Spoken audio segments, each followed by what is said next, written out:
Hello everyone, welcome to tasty tickle. চলো আজ তোমাদের সঙ্গে শেয়ার করে নিই খুব সহজ এবং মজাদার একটি মিষ্টি রেসিপি। এই সুজি রসবড়ার রেসিপিটি তোমরা বাড়িতে থাকা খুব সামান্য উপকরণ দিয়েই বানিয়ে নিতে পারো। এটা খেতে সত্যিই খুব সুস্বাদু হয় এবং খুব তাড়াতাড়ি বানিয়ে নেওয়া যায়। এর জন্য একটা প্যান গরম করে নিতে হবে এবং তার মধ্যে আমি দিয়ে দিলাম 1 বড় চামচ ঘি, আর তার সঙ্গে একটুখানি এলাচ গুঁড়ো, আর দিয়ে দিলাম হাফ কাপ সুজি। এবার সুজিটাকে আমি খুব অল্প আঁচে ভেজে নেব, কারণ তোমরা সবাই জানো যে সুজিকে একটু বেশি আঁচে ভাজলেই সুজিটা পুড়ে যাওয়ার চান্স থাকে। তো সুজিটা 5 মিনিট মতো ভেজে নিয়েছি। এবার এর মধ্যে দিয়ে দিলাম 3/4 কাপ মিল্ক। তোমরা এখানে হালকা গরম দুধ ইউজ করো, তাহলে এটা বেটার রেজাল্ট পাবে। তবে 2-3 মিনিট জাস্ট নাড়িয়ে নিলেই তৈরি হয়ে যাবে আমাদের সুজির ডো। তো সুজির ডোটা তৈরি হয়ে গেছে। এবার আমরা এটাকে একটা প্লেটে নামিয়ে নেব। প্লেটে নামিয়ে নেওয়ার পর জাস্ট কিছু সময়ের জন্য ওয়েট করব, হালকা ঠান্ডা হলে তারপর আমি এর মধ্যে দিয়ে দেব 2 বড় চামচ মিল্ক পাউডার আর 1/4 চা চামচ হচ্ছে বেকিং সোডা দিয়ে আমি এবার ভালো করে মেখে নেব। এই মাখার কাজটা আপনাকে একটু ধৈর্য ধরে করতেই হবে। আপনি যত ভালো করে মাখবেন আপনার রসবড়াগুলো ততটাই নরম এবং সুস্বাদু হবে খেতে।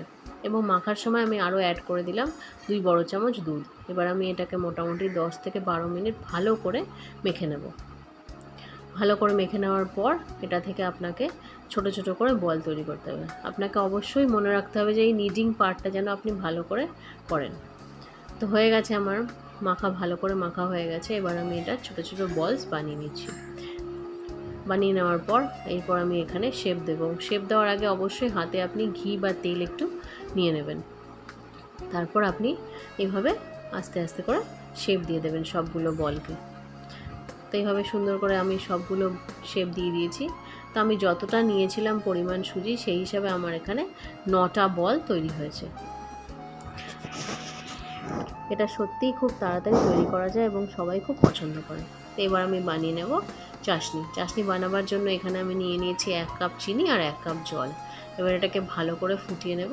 ফোটাতে ফোটাতে এর মধ্যে দিয়ে দেব 1 চামচ লেবুর রস। তারপর আমি এর মধ্যে দিয়ে দেব হাফ চামচ এলাচ গুঁড়ো, আর তার সঙ্গে দিয়ে দেব 1 চামচ গোলাপ জল।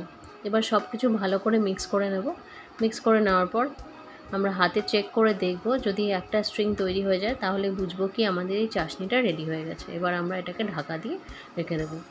এবারে পাশে আমি এখানে সুজির যে রসবড়া তৈরি করার জন্য যে বড়াগুলো, সেই বড়াগুলোকে আমি ভেজে নেব।